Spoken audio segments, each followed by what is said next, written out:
एक ब्लॉग बना रही हूँ। अब मैं एक ब्लॉग बनाऊँगी।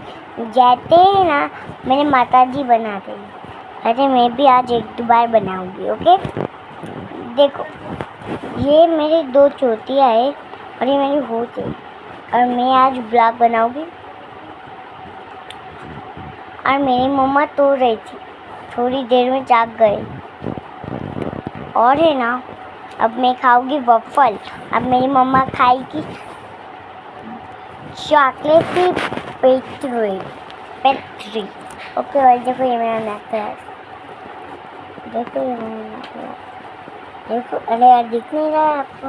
देखिए ध्यान से देखिए मेरा नेकलेस, देखिए मेरा नेकलेस, देखिए मेरी फ्रॉक, देखिए मेरा पैटर्न, देखिए मेरा पूरा घर है।